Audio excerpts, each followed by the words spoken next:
Hi, in this video I wanted to explain the 10 things that can go wrong when you are trying to implement an ISO management system within your organization. And the first thing that I wanted to talk about is misconceptions about ISO. In previous version of the standards of all ISO management systems, there was much more focus on documentation. And therefore, this is true that in the past, ISO standards required organizations to focus on having as many procedures as possible, which did not add much value to the organization. However, in recent versions of the standard has changed to be much more in line to being almost a business plan, which actually caters for the needs of the organization. Also, in the recent versions of ISO management systems, a risk-based approach is being taken. And therefore, here we are seeing that the focus that a business needs to take care of when implementing a management system depends on the needs of the organization. This also means that the organization will need to consider the risks that are associated with the organization, okay, before deciding the level of input that has to be given towards any particular topic. Okay, so what I'm trying to say in the first misconception is that ISO 9001 used to be focused on creating as many procedures as possible, but in the later versions of the standard, a risk-based approach is taken and organizations need only focus on elements within the management system that are relevant for their organization. The second misconception is overdoing it with the requirements and with the documentation.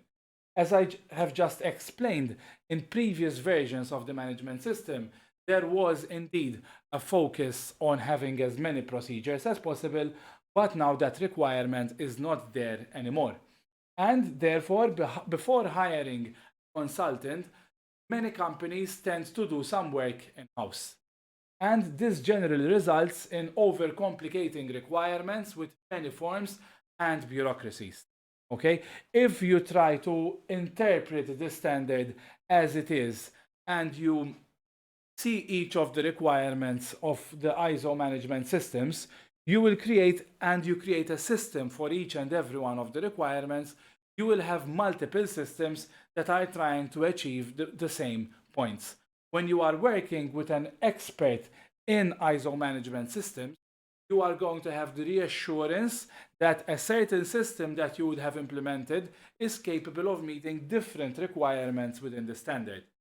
Keep in mind that if during the implementation you create a system that has, for example, 100 forms, you will need to keep on updating those 100 forms throughout the years, basically, that your company is still using the given management system. Whereby, if by working with an expert consultant who is able to suggest only 10, for example, forms that you might need to run your quality management system, then you will have 10 times less work that is needed to actually run your quality management system. So we have to make sure that we are implementing a system that will actually help our business to improve on its level of quality and efficiency, rather than implementing a system of bureaucracy. The third element, or the third misconception when implementing ISO 9001, is that overcomplicating procedures and processes. Similar to what I have just described earlier. If someone is creating procedures for how they work, they will go into excruciating details to explain each and every possible scenario that a person might encounter when running a particular process, which is not an actual requirement of any ISO management system, really and truly, because what we are trying to capture is the most common ways in which work has to be done within your organization. If there are any deviations, then that has to be catered for in a different way. So, what you should definitely avoid when you are implementing ISO within your organization is to create extremely detailed procedures that fit each and every possible outlier that is possible within your organization. So when creating procedures, we should design them to be simple and easy to understand, and we should design them to cater for the needs of the organization. More often than not, by creating a few procedures, we will be catering for 80% of the company's activities. And then we would need to create way much more procedures to cater for the other 20%. When you are first starting with your implementation process of any ISO management system, you should first focus on the 80% of the core activities that are done within your organization. And you should work with those to make sure that you are not creating a system that might be overwhelming. Okay, if you have hundreds or tens of procedures, that's going to be overwhelming. It's better to have a few procedures that make it realistic for everyone in the organization to follow. And procedures should be practical and should be actually useful by the people who are following them, because it gives them a step-by-step approach of how to tackle the most common circumstances within the organization. Okay? The next step is the mindset of continual improvement. So another stumbling block that we might have would be that the mindset of the management team is not geared for continual improvement. Okay, so there exists no perfect management system.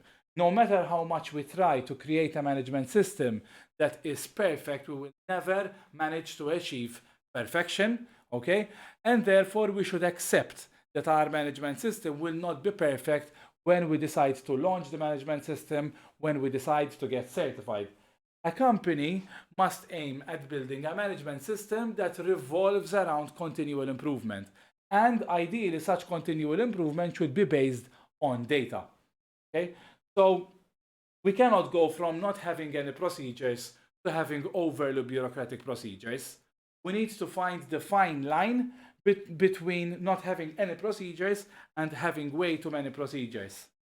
Just a bit of a background about myself. In my first job, I used to work with a medical device manufacturer, and I was overwhelmed with the number of procedures they had, and I felt that it was restrictive for me to work in an efficient way.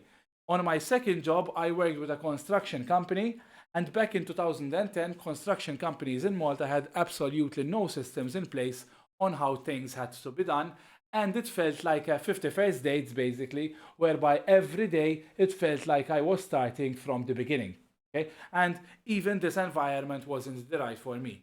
ISO management systems will help you to actually find this fine line, okay, when implemented correctly, whereby you do not need to overcomplicate things, but rather create the systems that are actually useful for your organization to run an efficient business.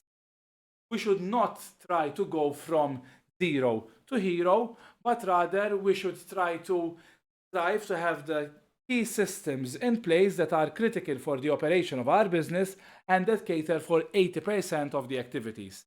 The remaining 20% will come over time as we are refining our management system and as our management system is becoming more and more mature. The fifth issue that we might face when we are trying to implement a management system within our organization is to not having top management involved in the implementation process. And this is an issue because, as you can understand, the top management of any organization are the people who will be able to allocate the resources needed for any project to happen successfully. And if ISO as a project is not endorsed by the management team, it is very hard for them to allocate the sufficient time and money that will be needed to successfully drive the projects for continual improvement. Some companies' main motivation behind getting certified is just to have the certificate attached to the wall, okay, because it might be a requirement of a client or of a supplier, rather than to actually improve their system. And unfortunately, more often than not, companies who just need certification and they do not see the benefit of continual improvement will more often than not either fail in their implementation process, or else the implementation team will be greatly hindered by not having the resources that they need to actually implement the management system within your organization. So this is a major stumbling block for any company who is trying to implement ISO 9001 without the full commitment of the management team. And top management with the wrong mindset will not allocate the resources that are required in both in terms of time and money to make sure that the company is achieving the full benefit of implementation.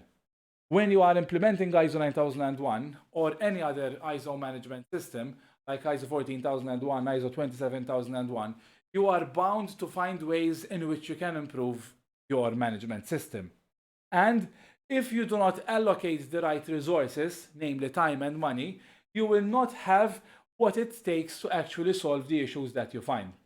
And therefore, that is why it's extremely important for the top management of the organization to be involved in the implementation project. And this will result in a lack of commitment from the management to improve the organization year after year, which is ultimately the main aim of having an ISO management system in place, whereby throughout the running of the management system, we will be gathering information that will drive further ideas for continual improvement that can be implemented over time, and that is what will see the organization having massive improvements over a number of years whilst implementing this management system. The next stumbling block that a company might face when implementing ISO 9001 is doing things for ISO rather than to improve the management of the processes. As I have explained earlier, some organizations choose to implement ISO certifications to meet a requirement, for example, from a customer or from a supplier. That is not the right mindset. If you have to implement ISO 9001 or any ISO management in your organization, it is very important that you see it as a project that will not only please the customer who actually asked for this type of certification, but you can see it as a project that will actually improve your organization. Because keep in mind that if a customer or a supplier is asking you to get certified, it means that they understand the benefit of having such a certification. And I'm sure that they don't want you to get certified just for you to have a paper on the wall saying that you are certified, but they want you to get certified for you to implement the best practices that are available in this management system that will actually help you to improve your business. So it's very important to keep in mind that you should not do things for ISO, but rather that you should do things that will help you to improve the management system within your organization. The idea, for example, of getting customer feedback isn't done for ISO, but it is done for us to truly understand what our customers need from us, which in turn will give us critical information about where we should put our efforts when we are trying to improve. Okay, so having, for example, definitely avoid doing something just for the purpose of completing an ISO objective, because this does not help your organization in any way. And if an activity is done just for ISO, but not to improve your organization, then ultimately you will not follow up on the actions that you would have decided that are needed for ISO, because no one will see the real importance of that. People, on the other hand, will see the importance of a project that will have tangible results on the quality or efficiency of your work, and therefore much more commitment will be done in that regard. So you should not do things for ISO, you should only do things that are relevant for your organization. And I am sure that any certification body will appreciate that a company is striving to always improve on their management system, especially if you truly understand the requirements of the standard and if you are working with someone who is able to explain in simple English the best way that you can interpret the standard within your organization. So ISO requirements should be merged with your day-to-day operations of the business. Okay? If we see our business as a series of activities that are happening to meet the requirements of your clients, and we combine your day-to-day operations with the requirements of the standard, you will see that there is a huge overlap. And you will see that the standard is asking you to consider things that make sense for your business, and probably that you are already doing most of the things that are actually required by the standard. And this is the right way in which you should see the implementation of ISO certification within your organization, whereby that is the only way in which you can actually take the full benefit of implementing ISO within your organization. The seventh myth, or the seventh stumbling block that is possible when trying to implement ISO within your organization, is to have unrealistic timeframes for implementation. Okay? Unfortunately, sometimes some clients see a requirement, for example, from a new customer or from a new tender, and they decide to get certified almost overnight. This is not possible because you are implementing a management system that will impact, or that rather is impacted by, the day-to-day activities of your organization. Okay? So you cannot expect to implement a full management system overnight or in a few weeks. Typically, you will need around 6 months to be able to implement the management system. And even though 6 months is not a very long time, it is enough time for you to have the right mindset and the right focus that is needed for your organization to consider all the critical elements that are relevant for your management system. Note that certification bodies will not be available within the same month. Okay, so even if you decide to implement the full management system overnight, and that you create all the procedures and systems and everything is in place within a couple of weeks, the certification body will still not be available to come do an audit the following day or the following week. Therefore, I suggest that you allow enough time to contact the certification body, and that you give them around a month since the day that you contact them to the day that you actually do the external audit. Okay, so you should consider the timeline of the certification body, and you should consider that timeline as well when you are considering the total time that you think that you will need to implement ISO within your organization. For smaller organizations, around 6 months, as I explained, might be needed to implement all the systems, while larger organizations might need a few more months to have all the systems in place. Another issue with implementing ISO certifications within your organization is that you do not work with an accredited body. What is an accredited certification body? First of all, ISO, which is the International Organization for Standardization, issues accreditation to an accreditation body that is available in each and every country in the world. Okay? A certification body that decides to go to offer the services of a certification body will need to be accredited by the national accreditation body of the respective country where the certification body is based. Okay? So let's take the example of Malta. If a certification body wants to start operating from Malta, they will need to work with NAB, the National Accreditation Body, to get the accreditation they will need as a certification body to give accredited ISO certifications. Okay? If the certification body is not accredited to give ISO certifications, that certificate issued has absolutely no value, because no one is really checking the quality of that certification body, and therefore the ISO certification that is issued by a non-accredited certification body is useless, and you might as well create the certificate yourself on a Word document. Okay? So it is very important that you choose to work with an accredited certification body, for example, Lloyd's, Bureau Veritas, SGS, or any other certification body. These certification bodies are able to provide your organization with an accredited certification, and only an accredited certification will actually add value to your organization. The next stumbling block that one might find when trying to implement ISO within any organization is employee resistance and culture change. Okay, so people might have gotten used to working in a particular way with the organization. Some people might have been working with the organization for decades, 20, 30 years, okay? And it is very hard for us, whilst we are trying to implement ISO, to make the changes for these people.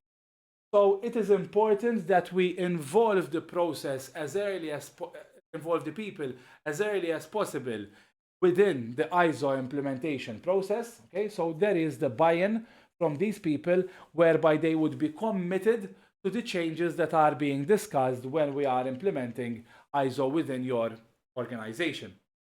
And by getting feedback from people who make use of the organizational process for their day-to-day work, they will ultimately own the solution. Okay, so what I'm trying to say here is that, first of all, the people who actually do the day-to-day work are the people who have the hands-on experience and practical knowledge of the way that things are actually done within the organization.